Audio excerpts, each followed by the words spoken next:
तर का म्हणता चंद्रपूरचे पोट्टे हो, माझ्या भावाला गावले जायचं होतं कोणतं त्याच्या लागलं ट्युशनात. त्याने सकाळीच तयारी केली आणि मामाजी त्याला नेऊन देणार होते ट्रॉफिक ऑफिसपाशी किंवा बस स्टँडवर, माहीत नाही तर कुठं. तर त्याला नेऊन देणार होते तर सांगू त्याच्या मागं लागली. आणि एवढ्या उन्हात तिला कुठं नेणार होते मामाजी, नाही नेलं तर ते रडत होती. पा कप्पी मागं लागली पोट्टे होते. तिला म्हणलं समजून सांगितलं तरी ऐके नाही आणि कप्पी लढे.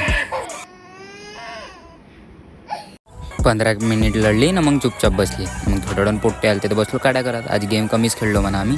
मग दुपारचा चाय पिला आणि चाय पिऊन निघलो जिमसाठी. आणि एवढ्यात म्हणजे हप्ताभर तर गॅपच पडली होती जिमसाठी नाही का. आणि जिममध्ये येऊन आम्ही मग आमचा वर्कआउट चालू केला. आणि पोट्टे हो, तुम्ही बी नागपुरात राहत असाल किंवा त्या कॉलेजमधून गेले असाल NIT, तर मला थोडंसं सांगा बरं त्या कॉलेजची इन्फॉर्मेशन. तर नागपूरमध्ये रूम जर कोणाच्या घरी असाल तर मला कमेंटमध्ये सांगा किंवा DM करजा.